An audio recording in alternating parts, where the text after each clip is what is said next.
Uma verdade inconveniente. 2. A missão. Agora nós vamos nos aprofundar nesse mistério do mal. E esse vídeo, olha, é uma porrada. É uma paulada na cabeça mesmo. O vídeo não, né?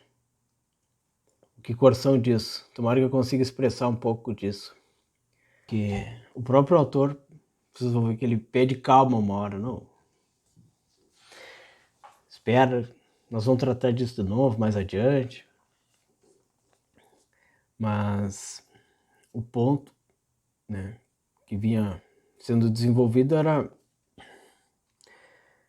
essa questão do desconcerto e a desqualificação, né, de uma ideia que Coração vai chamar de ingênua, de que fazer o bem basta, uma moral muito simples.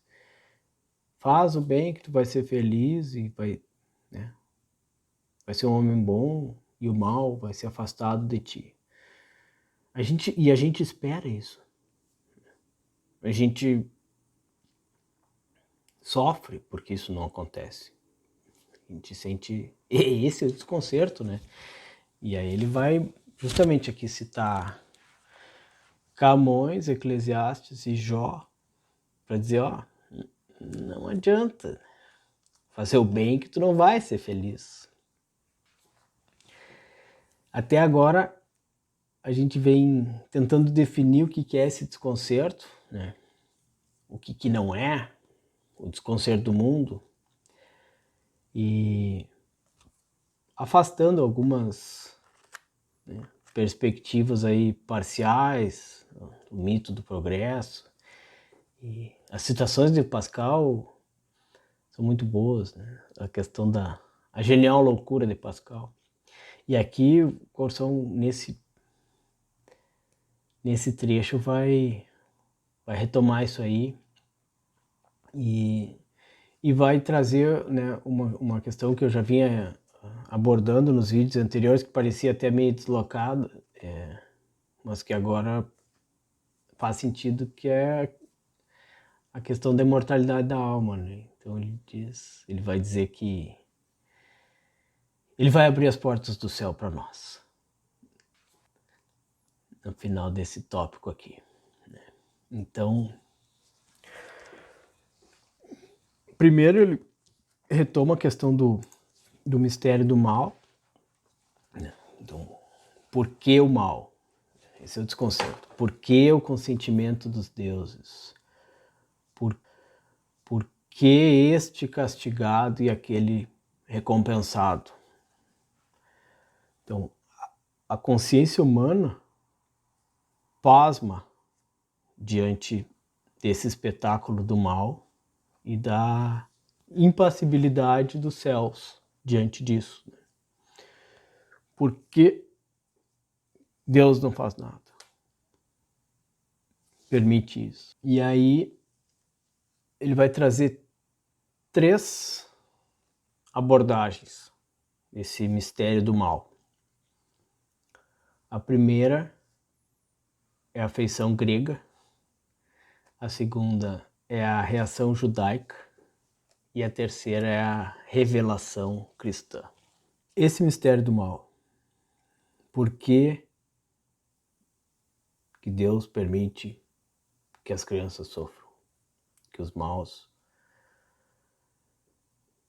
nadem no mar de contentamentos e que os bons passem graves tormentos na vida? Então, esse mistério, esse desconcerto, na feição grega, na tragédia grega, nesse sentimento do trágico dos gregos, né, vai dizer, Coração, que ali a gente percebe que o homem adivinha a existência de um segredo terrível pesando sobre a sua sorte. Um segredo que passa a medida da razão, tão inexorável e incompreensível que os próprios deuses da mitologia se entreolham e calam diante dele. Esse segredo a gente não entende. inexorável, inexorável, inabalável. Vale a pena pesquisar. A gente ouve falar, esquece. Implacável, insensível, o contrário de piedoso, compassivo. Esse segredo tem essas características e os gregos perceberam e expressaram isso na sua poesia, na sua tragédia, no seu teatro e na sua filosofia também. E os deuses da mitologia calam, se olham mudos frente ao mistério do mal. Esse segredo não se compreendeu na Grécia Antiga. E nós aqui no YouTube queremos compreender agora. Será que o Corsão explica o desconcerto na reação judaica? Segunda forma de lidar com o mistério do mal. Depois dos gregos, os judeus, o povo escolhido.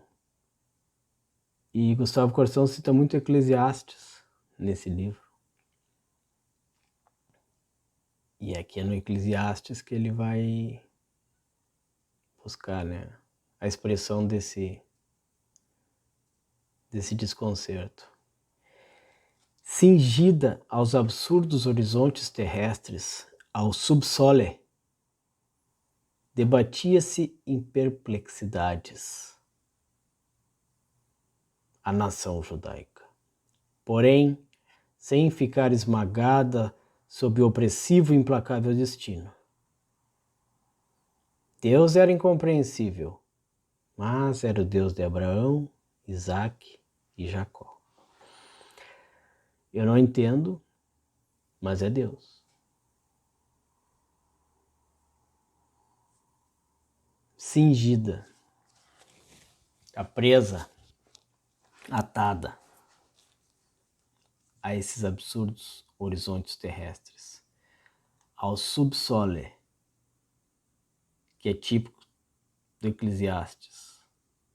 O que é o subsole? Nihil novi subsole.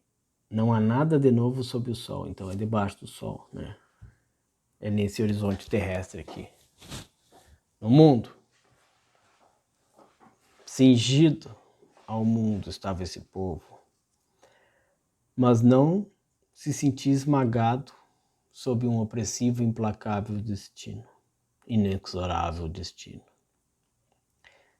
Não, Deus era incompreensível, mas era o Deus de Abraão, Isaac e Jacó. Havia aí uma tradição. Deus do Antigo Testamento é duro, né? Parece que ele faz a justiça divina, pelo menos com os reis, né? Aqueles reis que são ímpios acabam sempre se dando mal no Antigo Testamento. Essa é a minha impressão. E aí vem a perspectiva cristã, a revelação cristã. E aqui Gustavo Corsão vai sair do nível que a gente estava até agora, de dizer o que era esse desconcerto do mundo, o que não era, né? Os riscos que se caía ao expressar esse desconcerto, ao buscar remédios parciais, né?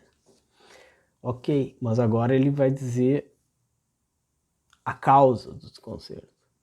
Qual a causa? Por que o desconcerto? Aqui é um trecho importante do livro. Antes não havíamos chegado nesse nível, né?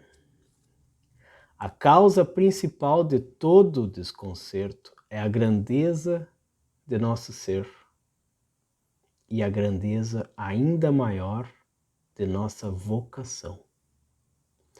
A causa principal de todo o desconcerto é a grandeza do nosso ser e a grandeza ainda maior da nossa vocação. Que vocação é essa? É uma vocação intelectual?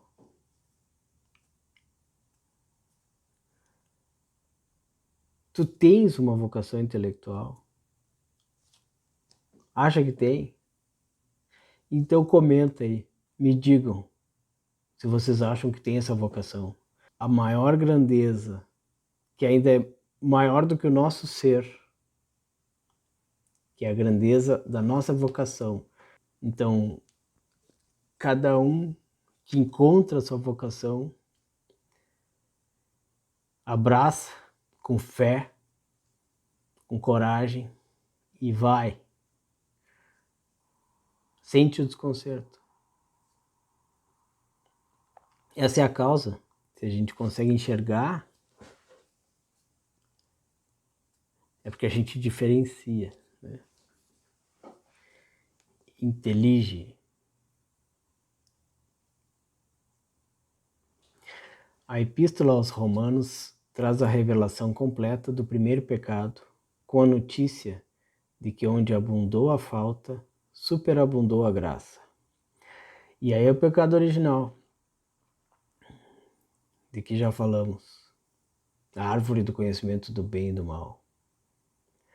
Abundou a falta e superabundou a graça. É o capítulo 5º da Epístola aos Romanos. Leiamos. Depois de dizer qual é a causa, vamos ver de novo. A causa principal de todo o desconcerto é a grandeza do nosso ser e a grandeza ainda maior da nossa vocação.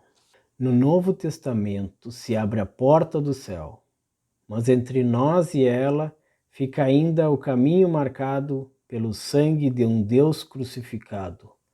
E no lado de cá, no mundo cristão, uma nova forma de loucura e uma quinta dimensão do desconcerto.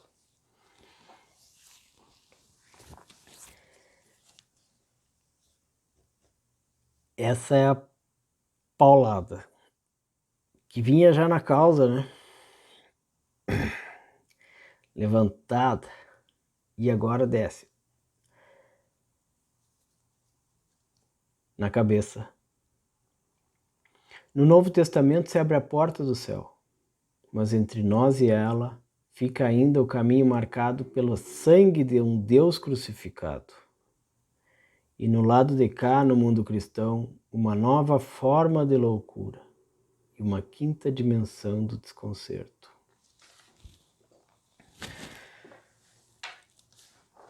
É a loucura que nós temos que substituir, lembram? A genial loucura de Pascal. E é nesse ponto que Gustavo Corsão diz, não, calma, tá tudo bem. Então depois de dizer isso, de abrir a porta do céu, mas dizer que o caminho está marcado com o sangue do Deus que a gente crucificou, que nós sacrificamos, e que nesse mundo ainda longe da entrada do céu, uma nova forma de loucura surge. Então, me chamem de louco. Calma, disse Gustavo Corsão, calma. Voltaremos a esse ponto. No momento, moderando as expressões, quero frisar bem a explicação tipicamente cristã. O desacordo, a inconformidade, a incongruência entre o homem e o mundo, em parte se explica pela miséria do homem, mas em parte maior e principal se explica por sua glória. Então, a miséria do homem é causa também do desconcerto, mas a principal é a glória. Não é por falta de órgãos ou de membros que o homem sofre de um principal sofrimento, é por excesso. O homem que com toda a sua pequenez de rosé ou de verme é um rosé pensant, um verme pensante. Então tem a miséria do verme e a glória do pensamento. Faz muito sentido que estejamos aqui pensando e fazendo o bem, né? Se afastando do nível animal lá que Santo Agostinho diz que é o mal. Então o homem é um verme pensante, miserável e glorioso ao mesmo tempo. E é daí que vem o desconcerto. É um ser que tem em si, no centro, no diâmetro de sua alma, já aqui e agora, dimensões de eternidade. Temos dimensões de eternidade aqui dentro do peito, da cabeça. Eu tenho essas dimensões. Cada um tem, né? Quem é? Quem sou eu? Se não a alma imortal. Corção falando do diâmetro da alma, ele é engenheiro. O diâmetro da alma. Bem no centro. Lá estão as dimensões de eternidade. E como se não bastasse tal estatura para desequilibrar o homem no mundo,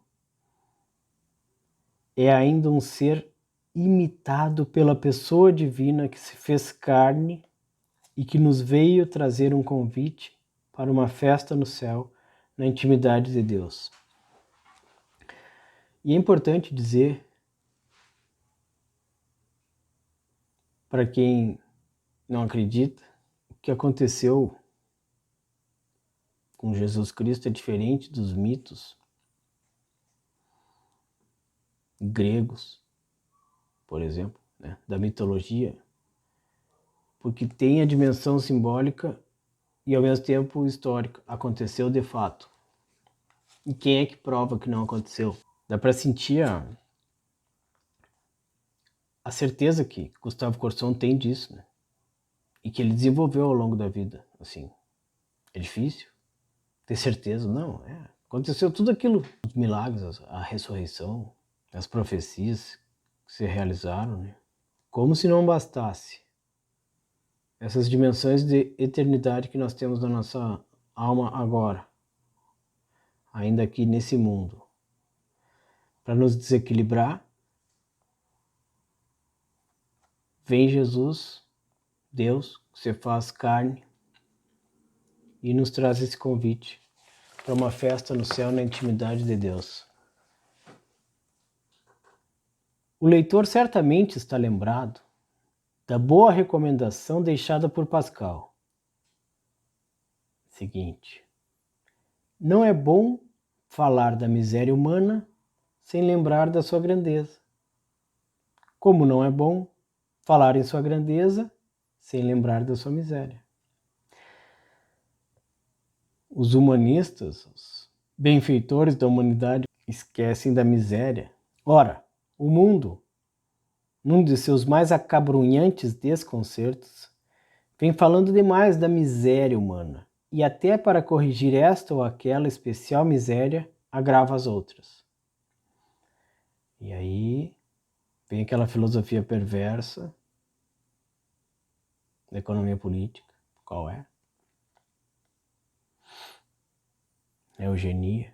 Para corrigir esta ou aquela especial miséria, agrava as outras. Fala demais das misérias. Quer que se colocar no lugar de Deus? Mudar a realidade? Achar que sabe mais que os outros, né? Sabe até o que é bom para os outros, assim. Aqui em Porto Alegre, eu sempre me espanto quando eu lembro disso. Tinha a lei do sal na mesa do restaurante, que era proibido. Foi uma proposta, acho que vigorou por um tempo.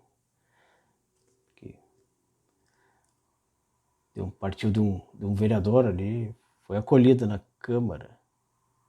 E que as pessoas não têm condições de julgar a quantidade de sal que elas podem pôr no seu prato. É preciso vir, né, os iluminados da Câmara de Vereadores dizer que não pode deixar sal na mesa. Eu não posso pretender, sem loucura maior do que habitual, que as poucas laudas de papel dessa obra possam neutralizar os desmandos do mundo, mas posso escrevê-las com o espírito de quem traz uma pequena contribuição pessoal. E aqui, né, Corção abre o coração, aparece aqui. É muito sincero, né? Foi o melhor pedaço do livro até agora. Concordam? Comentem. Se inscrevam se vocês gostaram desse vídeo. Curtam para eu saber se tá bom. E segue o baile.